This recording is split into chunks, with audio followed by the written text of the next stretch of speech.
요한복음 6장 53절로 58. 예수께서 그들에게 말씀하시기를 진실로 진실로 내가 너에게 말하노니 너희가 인자의 살을 먹지 않고 또 그의 피를 마시지 아니하면 너희 안에 생명이 없느니라. 내 살을 먹고 내 피를 마시는 자는 누구든지 영원한 생명을 가졌나니 내가 그를 마지막 날에 살리리라. 이는 내 살은 참된 양식이요 내 피는 참된 음료임이라. 내 살을 먹고 내 피를 마시는 자는 내 안에 거하며 나도 그 사람 안에 거하느니라. 살아계신 아버지께서 나를 보내셨고 내가 아버지로 말미암아 사는 것 같이 나를 먹는 그 사람 역시 나로 말미암아 살리라. 이것은 하늘에서 내려온 빵이라. 너희 조상이 만나를 먹고 죽은 것과 같지 아니하니 이 빵을 먹는 자는 영원히 살리라고 하시니라. 잠시 말씀을 위해서 기도드리겠습니다. 감사하신 아버지 하나님, 오늘도 저희들이 위대하신 주님 앞 존전의 앞에 나와서 가장 소중한 것이 무엇인지를 저희들이 기억하고 또 합당한 영광을 돌려드릴 수 있는 시간 주심을 감사드립니다. 어리석고 부족한 저가 또 이 말씀을 대언하려고 이 자리에 섰습니다. 우둔한 저희 입술에 하나님 기름 부어주시고 우리 성도들이 그 말씀을 이해하되 그 깊이와 그 분량과 측량할 수 없는 우리를 향하신 하나님의 뜻을 잘 이해할 수 있도록 각자 안에 계시는 성령님께서 하나님 지각을 열어주시고 또 눈을 열어주셔서 느끼고 또 바라보고 또 소망할 수 있도록 역사해 주십시오. 감사드리며 주 예수 그리스도 이름으로 기도드렸습니다. 이 세상에서 사랑이라는 이 개념들이 있죠. 그 수많은 이 세상에서 회자하는 사랑. 그 사랑의 개념 속에는 자기 부인과 희생이라는 그런 속성이 거기에 담겨 있습니다. 자녀를 향한 부모의 사랑에 자기 희생이 있죠. 또 자기 부인이 거기에 본능적으로 그것이 나타나는 것입니다. 짐승도 자신의 새끼를 보호하고 돌보는 본능이 있습니다. 보호 본능이고 생존의 본능이죠. 그 사랑 속에 그 본능이 들어있는 것입니다. 하나님께서 이 증거하신 사랑 역시 자신의 잃어버린 형상에 대한 회복에 대한 의지가 있습니다. 그 죄인들을 회복하시고 그 형상들을 보존하시려고 하는, 지키려고 하는 그런 의지가 하나님의 사랑 속에 들어있는 것입니다. 그러니까 지상의 모든 사랑의 관계는 하나님께서 자신의 독생자의 희생을 통해 증거하신 이 사랑에 대한 예시이고 모형입니다. 구약은 성부 하나님께서 이스라엘 민족에 대한 사랑의 역사의 기록입니다. 자신의 선택한 그런 백성에 대한 집요한 사랑의 집착입니다. 신약은요, 지상의 모든 죄인들에 대한, 이 잃어버린 인류에 대한 그런 죄인들에 대한 그리스도를 통해서 하나님의 사랑을 입은 그 죄인들에 대한 하나님의 사랑의 메시지입니다. 그 만물보다 귀한이라는 표현이 있죠. 만물보다 귀한 것은. 이 만물보다 귀하다는 표현은 하나님께서 먼저 우리를 어떤 만물보다 귀히 여기시고 사랑한다는 뜻입니다. 우리 편에서 주님, 하나님이 만물보다 귀하다고 말하는 것처럼 아니에요. 그 이전에 하나님께서 먼저 우리를 만물보다 귀하다고 규정하신 것입니다. 그래서 우리가 먼저 하나님을 사랑한 것이 아니라 하나님이 우리를 먼저 사랑하셨다고 성경은 분명하게 증거하고 있어요. 그래서 우리는 그분의 사랑을 입은 하나님의 자녀들이 예수 그리스도를 향해서 만물보다 귀한 주라고 우리가 고백할 수 있는 것입니다. 만약 이 세상에서 가장 유명한 건축가들이 다 모여서 건축 경연대회를 한번 열었다고 생각해 보세요. 어떤 건축가가 가장 아름답고 가장 멋지고 가장 편리한 집을 설계할 수 있을까에 대한 콘테스트가 한번 열렸다고 한번 가정을, 그런 콘테스트가 또 있었던 걸로 알고 있어요. 그래서 세계 유명한 일본의 누구, 독일의 누구, 미국의 어떤 유명한 건축자들이 있잖아요. 그런 콘테스트가 한번 열렸다고 생각했을 때 어떤 건축자가 가장 근사한 집을, 아름다운 집을 설계할 수 있을까요? 자신의 왕을 위해서, 지도자를 위해서 설계한 건축가일까? 가장 가장 비싼 자재를 들여서 가장 호화스럽고 또 빛나는 그런 웅장한 집을 지은 집일까? 아니면 일반 대중들의 감각에 디자인의 어떤 편리에 합당한 그런 적합한 일반 대중들이 선호하는 집을 설계한 그런 건축가가 가장 뛰어난 그런 건축 설계를 했을까? 제가 한번 생각해 봤습니다. 아니. 자신이 가장 사랑하는 사람이 거기에 들어가서 살 것을 상상하면서 설계한 그 집, 그 건축물. 그 건축물이 가장 근사하고 가장 아름답고 가장 편리한 집으로 평가받을 것입니다. 그렇지 않겠어요? 팔기 위해서, 남에게 전시하기 위해서, 보여주기 위해서 하는 그 건축가는 겉으로는 좋을 수 있어요. 많은 돈을 투자할 수 있어요. 그러나 내가 가장 사랑하는 누군가를 위해서 내가 그 집을 설계할 때는 문제가 나는 것입니다. 솔로몬 왕은 성전을 건축했죠. 아버지가 소망했던, 바랬던 그 하나님의 성전을 이 아들인 솔로몬 왕은 성전을 완공했습니다. 그 성전을 완공하는데 7년이라는 그런 기간을 보냈습니다. 7년을 사용했습니다. 근데 자신을 위한 궁을 건축하는 데는 그거의 거의 2배나 되는 13년을 소요했습니다. 왜 그랬을까요? 2배에 가까운 그런 시간이 걸렸을까요? 제가 한번 이유를 생각해 봤습니다.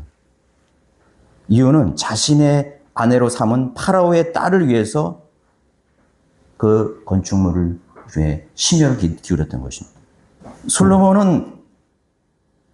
솔로몬이 첫째로 사랑하는 대상은 파라오의 딸이었습니다.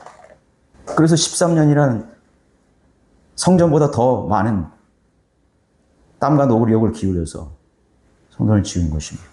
그 자신의 궁 안에 따로 그녀를 위한 집을 지었다고 성경은 분명하게 제시하고 있는 것입니다. 사랑하는 대상에 대한 자기 부인, 자기 희생은 오히려 기쁨으로 여겨질 것입니다. 그것은 희생이라고 생각하지 않을 거예요.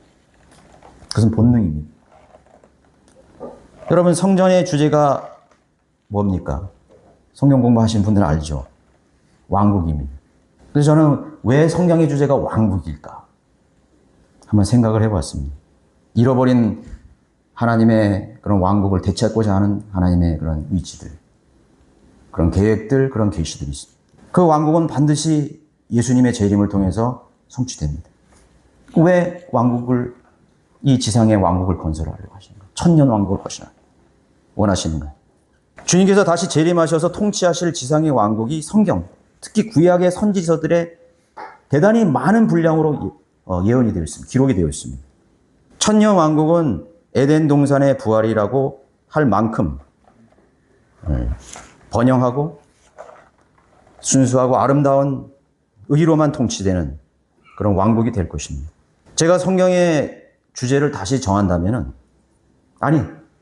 제가 주제 넘게 주제를 다시 정하는 게 아니라 부주제를 단다면은 저는 사랑이라고 달겠습니다. 성경의 주제는 사랑이다. 구약은 자신의 백성들을 향한 사랑이고 신약은 그리스도 안에서 새롭게 태어난 자신의 신부로서 교회에 대한 하나님의 사랑입니다.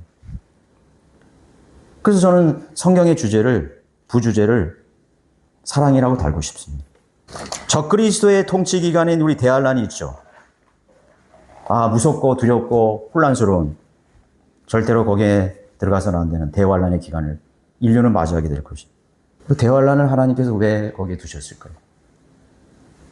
천년왕국이 도래하기 전에 왜 대환란을 거기 앞에 두셨을까요? 대환란을 공부하고 기도하고 들어가면요, 하나님의 사랑이 있어요.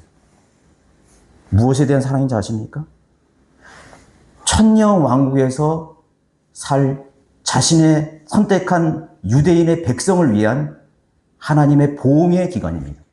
2000년 동안 하나님께서 잠깐 버리신 하나님의 백성을 잊은 적이 없어요. 그러나 하나님의 이스라엘 백성을 향한 그런 열정은 대단합니다. 그 민족에게 가해진 박해, 그 민족을 따돌린 이 지상의 이방 민족에 대한 하나님의 보응입니다. 내 사랑하는 존재를 건드린 것에 대한 하나님의 보복입니다. 사랑입니다. 어린 양의 진노입니다. 사나 날 가리어라. 죽음이 피해간다 그랬습니다. 하나님의 맹렬한 심판입니다. 사실 적그리스도가 판치는 세상이 아닙니다. 아시겠지만 천년 왕국은 사실 교회를 위한 왕국이 아닙니다. 유대인을 위한 왕국이신 것입니다. 하나님께서 선택한 이스라엘 민족이 제사장 왕국이 되어서 지상을 통치하는 권세를 주는 기관인 것입니다. 물론 우리 그리스도인도 거기 참여합니다. 그러나 우리 그리스도인들에게 주신 나라는 하나님의 나라입니다. 영적인 영원한 나라입니다. 우리 유대인들과 비교할 수 없어요. 첫 번째 언약 짐승의 피로 맺어진 이스라엘을 향한 하나님의 언약이 그렇게 위대하다면, 크다면 그 아들 예수 그리스도의 피로 맺은 그 테스타먼트, 그 언약으로 탄생한 우리 그리스도인들, 하나님의 아들들이라고 불리는 이 교회에 대한 하나님의 사랑, 유대인들을 향한 그 어떤 사랑과 관심보다도 비교할 수 없을 만큼 크다는 사실 우리가 알아야 됩니다. 그것은 우리가 상상할 수 없어요. 창세기의 창조의 과정에서 하나님께서 염두하셨던 그런 대상이 있었습니다. 하나님께서 첫째 날, 둘째 날, 셋째 날 뭔가를 만드셨습니다. 씨 맺는 식물들, 또 꽃들, 배양들, 아름다운 강들, 계곡들, 새들, 바다의 푸른 빛깔들, 그 속에서 헤엄치는 수많은 고깃떼들, 하나님 좋았다고 하셨습니다.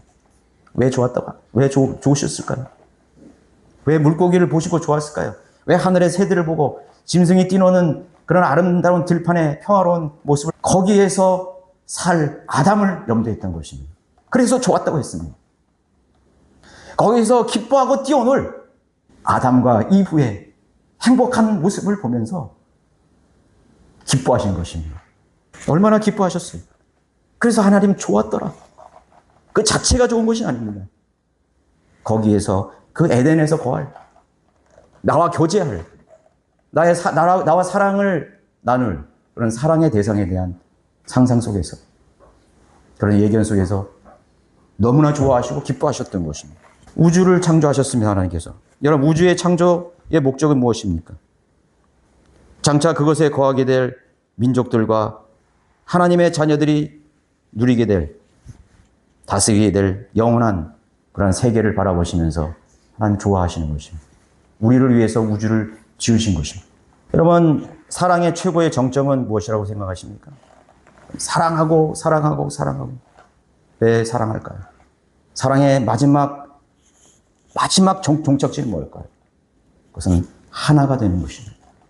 예수님께서 요한복음 10장 30절에 나와 나의 아버지는 하나니라. 하나였다고 말씀했습니다. 아버지 하나님께서는 아들 하나님을 너무나 사랑하십니다. 하나밖에 없는 독생자예요. 나와 내 아버지는 하나님이에요. 너희는 저의 말을 들으라. 이는 내 사랑하는 자니라. 아들입니다. 침례요한에게 침례받을 때 그러셨죠. 나의 사랑하는 아들. 주님도 하나님을 향해서 나의 사랑하는 아버지라고 부르셨습니다. 여러분, 주님께서 무엇을 위해서 기도해 주셨는지 한번 보세요. 요한복음 17장 21절에 하나님께서 떠나가시기 전에 제자들을 위해서 또 기도하셨습니다.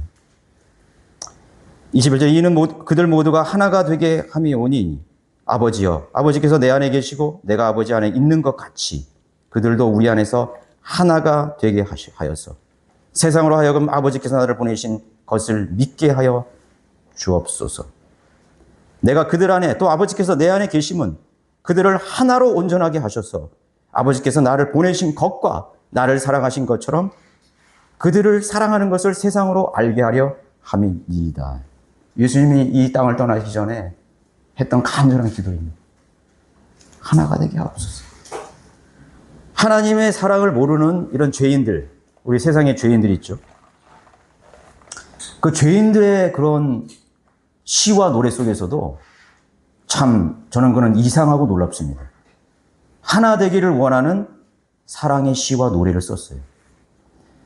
우리는 빛이 없는 어둠 속에서 찾을 수 있는, 우리는 아주 작은 몸짓이라도 느낄 수 있는, 우리는 소리 없는 침묵으로 말할 수 있는, 우리는 마주치는 눈빛 하나로 모두 알 수 있는, 우리는 연인, 타오르는 가슴 하나로도 너무 충분한 우리는 여인, 생명처럼 소중한 빛을 함께 지녔다.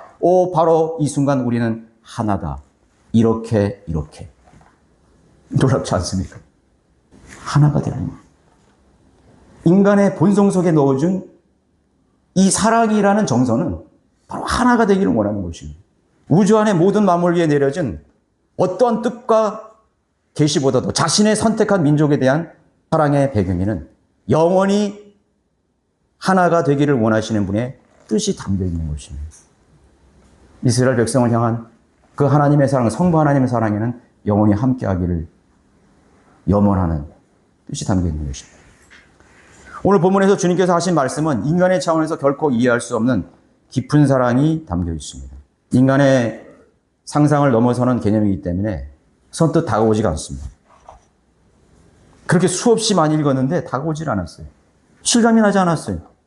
그래서 그냥 지나쳐 버리게 되거나 아니면 뭐 비유적이고 은유적인 아니면 풍자적인 표현으로 그렇게 우리가 넘겨버리기 주었던 그런 구절들인 것입니다. 때로는 우리가 그런 경우를 보죠. 신분을 넘어선 사랑, 뭐 거지와 왕자의 사랑, 공주와 무슨 청소부의 사랑, 그런 신분을 넘어서는 그런 사랑의 이야기를 많이 듣습니다. 얼마나 하나가 되기를 원했으면 모든 그런 장애물을 극복하고 하나가 되기를 원했습니다.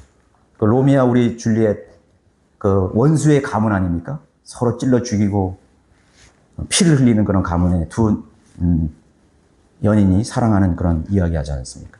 그거는 소설 속에만 있는 게 아니에요. 우리의 주변에서 일어나는 그런 많은 일들이.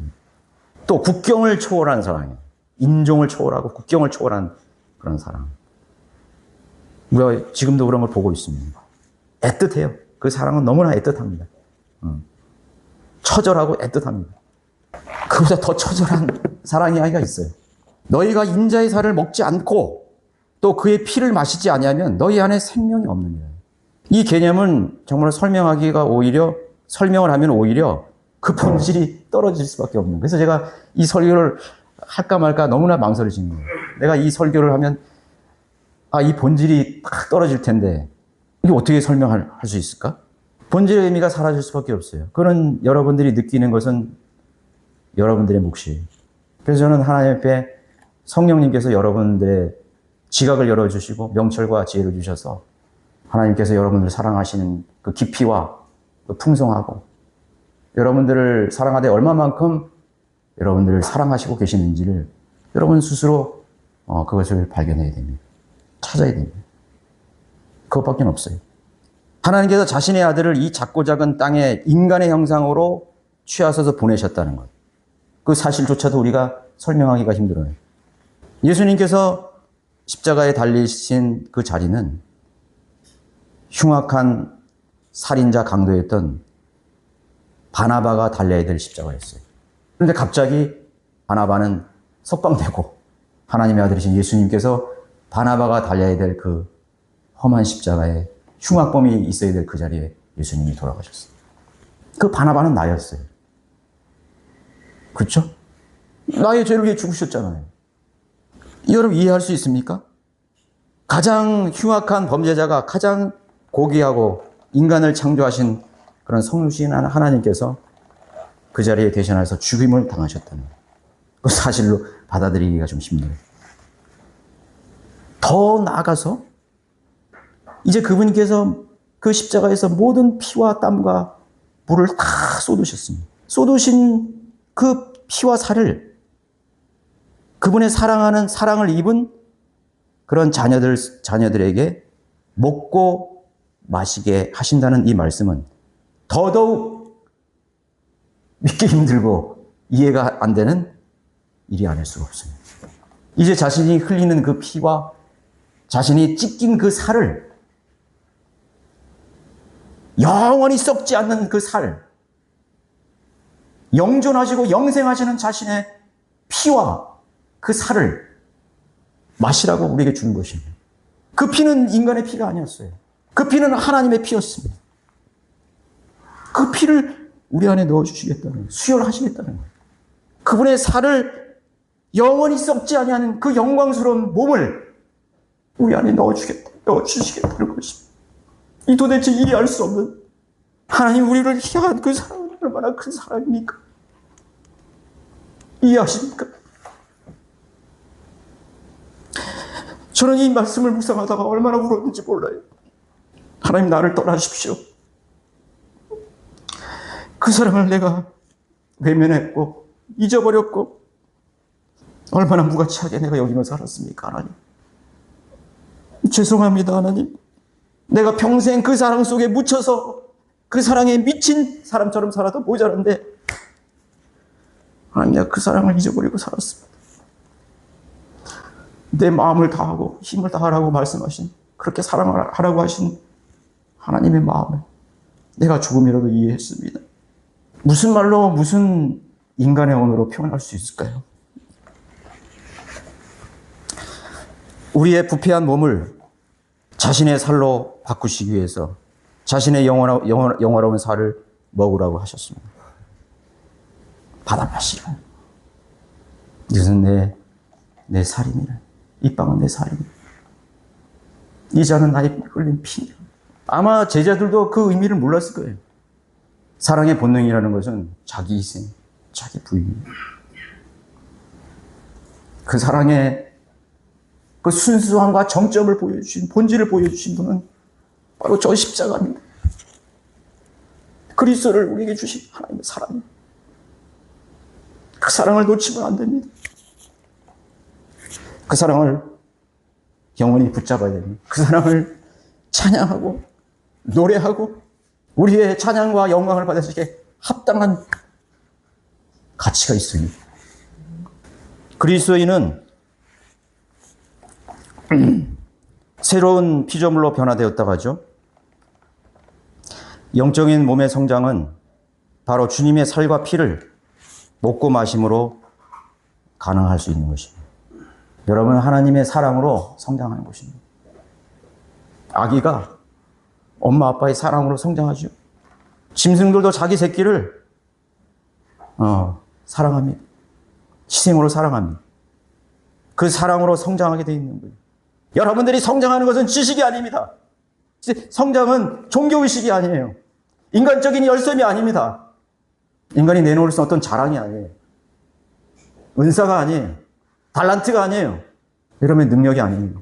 하나님의 사랑으로만 여러분의 믿음은 성장할 수 있습니다. 자라날 수 있습니다. 성도들의 삶이란 그분과의 영적인 교제 속에서 말씀들을 통해 그리스도의 진정한 그런 장성한 분량에까지 이르게 할 수 있는 그런 방법입니다. 그런 과정입니다. 그것은 그분의 살과 피를 우리 몸에 채워가는 과정입니다. 그분의 살을 우리가 먹고 그분의 피를 우리가 마심으로써 그리스도의 장성한 형상으로 자라가는 과정입니다. 그 모든 과정들이 하나님의 사랑으로 이루어지는 것입니다. 그것이 바로 성화되는 과정입니다. 그리고 결국 영화롭게 될 것입니다. 영화로운 몸으로 변화되는 것입니다. 이는 내 살은 참된 양식이요 내 피는 참된 은유입니다. 이것이야말로 완전한 하나가 아니겠습니까? 그분이 내 안에 계십니다. 영으로도 계시고 그분이 내 영적 몸 안에 살과 피로 나와 함께 하시는 것입니다. 하나 되기를 그렇게 원하셨던 하나님의 간절한 그런 사랑의 정점 속에서 우리는 그분과 하나가 된 것입니다. 여러분, 부모들이 종종 그런 말을 많이 하죠. 눈에 넣어도 아프지 않는 내 새끼. 정말 그렇습니까? 네, 맞습니다. 눈에 넣어도 아프지 않습니다. 하나이기 때문에, 하나가 되었기 때문에 그 고통은 나에게 더 이상 고통이 아니에요. 내 새끼를 눈에 넣었다고 생각해 보세요. 그러나 그게 고통이 아니에요. 세상을 먼저 떠난 자식에 대한 슬픔을 여러분 어떻게 표현합니까? 부모는 땅에 묻고 자식은 가슴에 묻는다.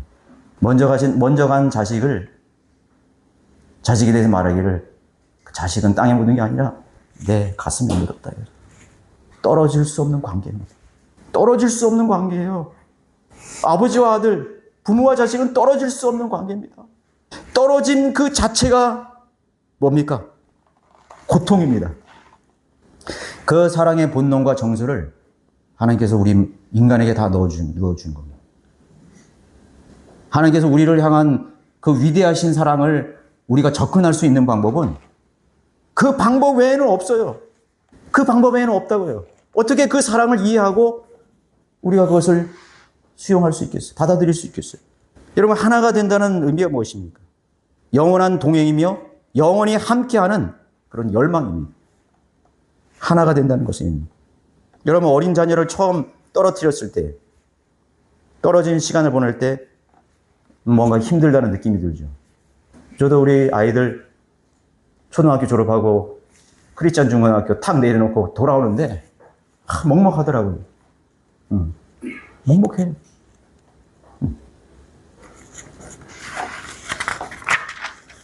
둘째 아이 우리 한결이가 뭣도 모르고 형이 있는 그런 재밌겠다고 거기가 너무 좋겠다. 갔는데 3일째 되는 날 저한테 문자가 왔어요. 아빠, 가족은 항상 함께 있어야 된다는 걸 알았어요. 이제 진실을 알은 거죠. 허전함을 느낀 거예요. 외로움을 느낀 거예요. 제 마음이 먹먹했습니다. 그래. 우리 주 하나님께서는 그리스도의 사랑 안에서 하나가 될 자녀들과 잠시라도 함께 하시기를, 밤낮으로 함께 하시기를 정말 고대하고 원하셨습니다. 우리가 지상에 사는 동안에 하나님과 완전한 하나가 아닙니다. 완전한 하나가 아니에요. 몸 혼용이 하나님과 완전한 하나가 아니에요. 그래서 하나님께서는 우리와 잠시라도 떨어져 있는 것을 원하시지 않았기 때문에 모든 그리스도인들 안에 자신의 영을 보내셨어요. 그분이 바로 성령님이에요. 그래서 말씀하시기를 내가 너희와 세상 끝날까지 함께 하리라는 것이에요. 성령을 우리에게 보내셔서 우리와 함께 하시는 것이에요. 내가 생각해 봤더니 내 자식이 멀리 떨어져 있는데 내가 만약에 그렇게 할 수만 있다면 내 마음도 거기에 내 자식 안에 들어가 있고 싶어요. 하나님이 우리에게 성령을 주신 이유가 무엇입니까? 우리와 함께 하시기를 원하시고 잠시라도 함께 하시기를 원하셨던 거예요. 이 의문을 아는 순간 저도 가슴이 먹먹해졌습니다. 주님께서 나를 얼마나 사랑하시는지 느껴지는 것입니다. 제가 자꾸 이 세상의 사람들이 느끼는 사랑에 대한 표현을 자꾸 여러분들에게 이렇게 이야기해서 좀 그런데 이 함께하기를 간절히 원하는 그런 또 시가 있습니다. 노래가 있습니다. 바하의 선율에 젖은 날이면 잊혀진 기억들이 피어나네요. 바람에 날아간 나의 노래도 휘바람 소리로 돌아오네요. 내 조그만 공간 속에 추억만 쌓이고 까닭 모를 눈물만이 아른거리네. 작은 가슴 모두 모어 시를 써봐도 모자란 당신. 먼지가 되어 날아가야지. 바람에 날려 당신 곁으로. 먼지가 되어 날아가야지. 바람에 날려 당신 곁으로. 이 세상 사람들의 노래, 시. 먼지가 되어서라도 그대와 하나가 되기를 원하는 것입니다. 그대와 함께 하기를 원하는 것입니다. 하나님께서 먼지보다도 더 못한 존재가 되셔서 이 땅에 오셨습니다. 여러분, 이 우리 지구라는 존재가 얼마나 작고 작습니다. 안 보여요. 먼지보다도 더 작습니다. 티끌보다 더 작아요. 그분이 먼지가 되어 주셔서 우리와 함께 하시기 위해서 오셨습니다. 그리고 그분의 살과 피를 갈길갈길 따지셔서 받아 마시라, 먹으라. 말씀하셨습니다. 그것이 우리의 고백이 되어야 되지 않나요? 너의 마음을 다하라. 너의 정성을 다하라. 힘을 다하라. 어쩌면 하나님께서 우리를 얼마나 사랑하는지에 대한 그 사랑을 모르기 때문에 우리가 그 사랑에 반응하지 못할 수도 있는 것일 수 있어요. 그 십자가의 이야기를 너무 많이 들었고 그 찬송을 너무 많이 불렀고 그것이 다인가 보다로 사람들은 생각합니다. 결국 그렇지 않아요. 그 사랑 안으로 여러분 들어가셔야 됩니다. 그 은혜 안으로 들어가셔야 돼요. 그 주님의 그 가슴으로, 주님의 심장으로 가셔야 돼요. 여러분 성경을 읽으실 때 그 주님의 사랑 안에 들어가야 돼요. 그렇지 않으면 발견할 수 없어요. 찬송가를 작곡한 작시자들의 그런 사랑 이야기가 있습니다. 얼마나 많은 그런 노래가 있습니까? 여러분들의 마음을 다해서 부르시기 바랍니다. 여러분의 사랑의 고백을 담아서 하나님께 드리시기를 원합니다. 그냥 부를 수 없는 노래입니다. 눈물 없이 부를 수 없는 찬송입니다. 그것이 여러분들의 고백이 되고 여러분들이 하나님의 사랑에 대한 반응이 되셔야 되는 것입니다. 그리스도 안에서 우리를 사랑하시는 주 하나님의 사랑을 발견하기까지 모든 인생들은 끝없이 사랑을 찾아 헤매게 될 것입니다. 사랑이 어디 있느냐? 이 세상의 수많은 사랑은 금방 사라집니다. 금방 퇴색됩니다. 금방 식어져 버립니다. 사랑이 오히려 증오가 되고 미움이 됩니다. 다툼이 됩니다. 이완해진 사랑이 아닙니다. 하나님의 사랑은 식지 않아요. 그 열정은 한 번도 식은 적이 없습니다. 누구든지 그 사랑을 원하시면 한다면 우리 마음속에서도 그 하나님을 사랑하는 열정이 살아나는 것입니다. 주님은 그 열정을 가지고 그 문 밖에서 우리의 문을 두드리고 계십니다. 내가 너를 사랑한다. 나의 사랑을 좀 알아다오. 우리 문 밖에서 누구든지 문 밖에서 문을 열면 내와 그와 더불어 하나가 되어서 먹고 함께하리라. 이 배교한 교회를 향해서 하시는 하나님의 열망입니다. 하나님의 부탁입니다. 제발 내 사랑을 외면하지 마라. 그것이 라오디아 교회를 향한 하나님의 사랑의 열정입니다. 그것을 놓쳐버린다면 우리는 가장 소중한 것을 놓쳐버리게 될 것입니다. 가장 귀한 것을 놓쳐버리게 될 것입니다. 그리스도인의 믿음의 여정이라는 것은 우리 주님과의 사랑의 교제이며 그 사랑 안에서의 하나님 하나됨을 통해서 얻는 기쁨이며 만족이며 평안이 될 것입니다. 자주 우리는 그 사랑을 망각하고 하면서 삽니다. 그래서 저는 다시 한번 솔로몬의 노래 속에 이 고백이 와닿습니다. 여러분 솔로몬의 노래 3장 한번 펼쳐보십시오. 내가 밤에 내 침상에서 내 혼이 사랑하는 그를 찾았도다. 내가 그를 찾았으나 그를 발견하지 못하였도다. 내가 이제 일어나서 성읍의 거리를 돌아다니며 내 혼이 사랑하는 그를 넓은 길에서 찾으리니 내가 그를 찾았으나 그를 발견하지 못하도다. 이 솔로몬의 노래는요, 우리 예수 그리스도와 신랑 되신 우리 그리스도와 신부된 우리 교회의 사랑 이야기입니다. 여기에 그것이 흐르고 있어요. 성읍을 순찰하는 파수꾼들을 만나 내가 그들에게 묻기를 당신들은 내 혼이 사랑하는 그를 보았는가 하는도다. 내가 그들을 지나치자마자 내 혼이 사랑하는 그를 만났으니 내가 그를 붙들고 내 어머니 집 나를 잉태한 어머니의 방으로 그를 데려올 때까지 놓지 아니했도다. 오 예루살렘의 딸들아 내가 노릇들과 들의 암사슴들로 너에게 부탁하노니 그가 원하기까지는 내 사랑을 흔들지도 말고 깨우지도 말라. 온 길을 헤매고 온 도성을 헤매서 사랑을 찾았어요. 나를 사랑하는 분 찾았어요. 그리고 내 방으로 들어왔으니 함께합니다. 그리고 원하는 걸 간절히 원하는 겁니다. 내 사랑을 흔들지도 말고 깨우지도 말라. 그 사랑을 떠나서는 안 되는 거죠. 5장 8절 한번 보십시오. 5장 오 예루살렘의 딸들아 내가 너희에게 부탁하노니 너희가 나의 사랑하는 이를 만나거든 너희는 내가 사랑으로 병이 났다고 그에게 말했다. 이게 우리들의 고백이 되어야 돼요. 우리는 사랑에 하나님의 놀라우신 그 그리스도의 십자가의 사랑 때문에 병이 난 사람처럼 살아야 됩니다. 그 사랑에 미쳐버린 사랑으로 살아야 돼요. 그분이 받을 사랑을 얼마나 많은 것들로 채워주고 있습니까? 얼마나 많은 우상들로 대체되고 있습니까? 그 썩어지고 부패하고 우리를 배신할 그런 것들을 사랑하는 장녀 같은 믿음을 가지고 살아가는 우리 여러분 자신들을 바라보시길.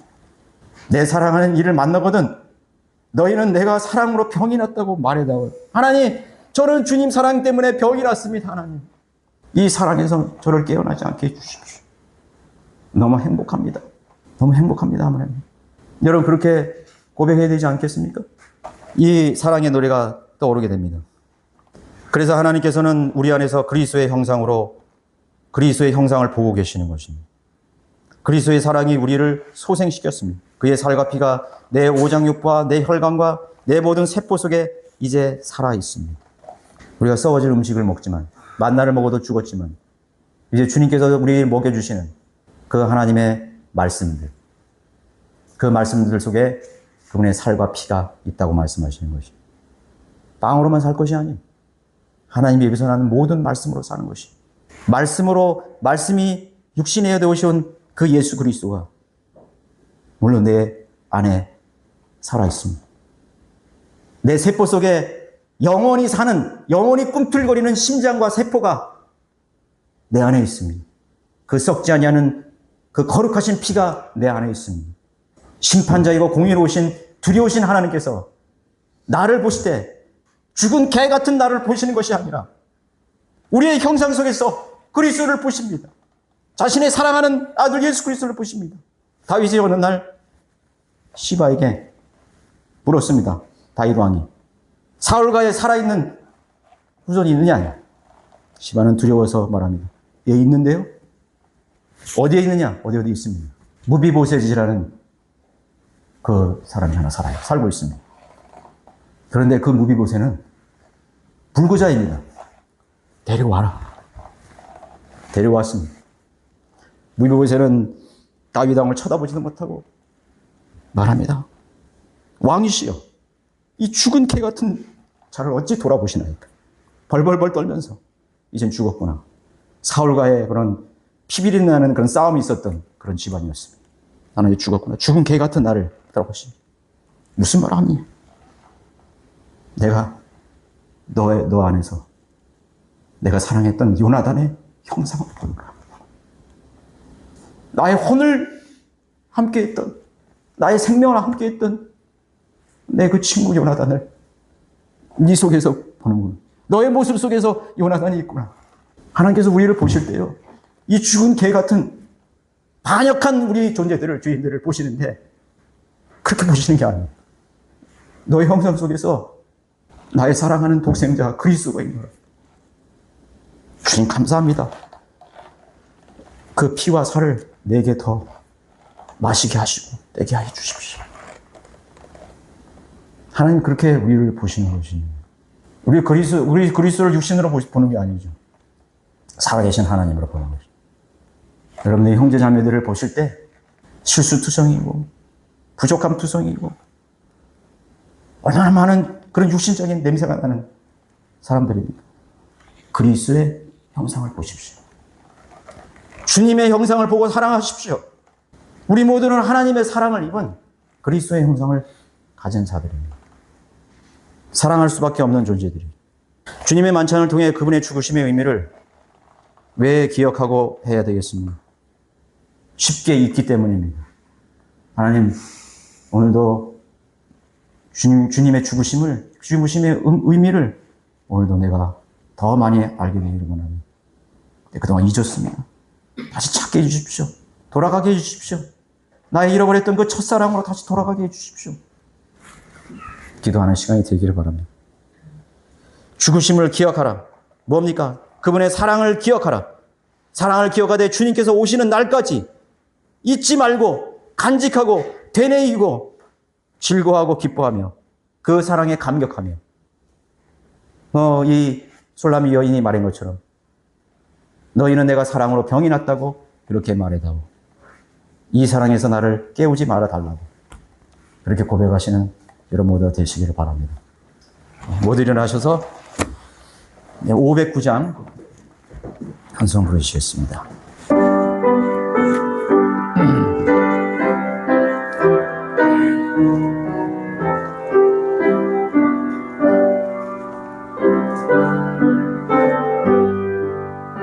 고생과 수고가 다 지난 후 영원한 천성에 편히 쉴 때 인내한 주 모시고 서는 곳 영원히 내 영광 되리로다.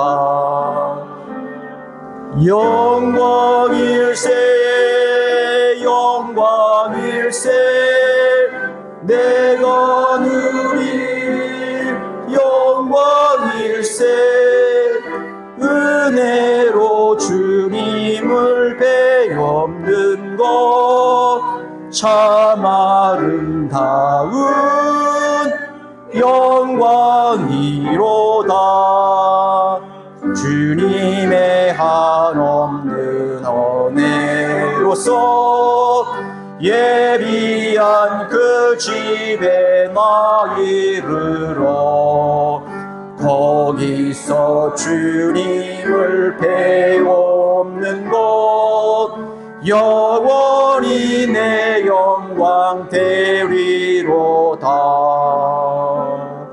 영광일세 영광일세 내가 누릴 영광일세 은혜로 주님을 배웁는 곳 참 아름다운 영광이로다. 앞서간 성도들 만나볼 때 기쁨이 내 맘에 차려니와 주께서 멸류관 씌워줄 때 영원히 내 영광 되리로다. 영광일세 영광일세 내가 누릴 영광일세 은혜로 주님을 배웁는 것 참 아름다운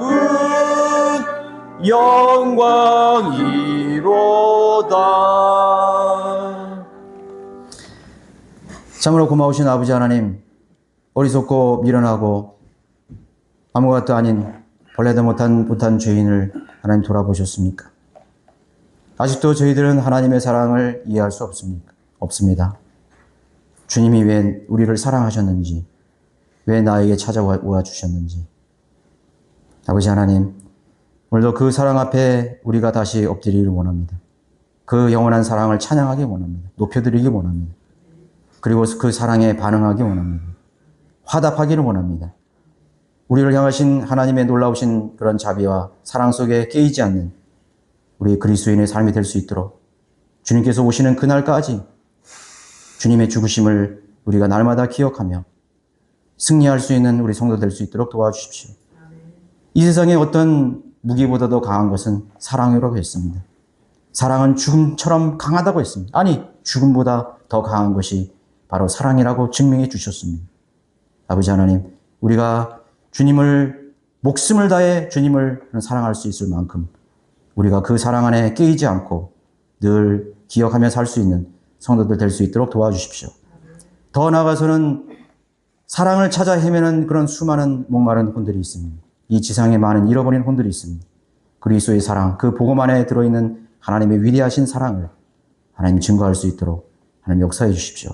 이후의 모든 시간들, 식사의 교제 시간들 함께 해주시고 저희들에게 늘 건강 주셔서 주님 오실 때까지 건강한 모습으로 주님을 섬길 수 있도록 헌신할 수 있도록 하나님 도와주시옵소서.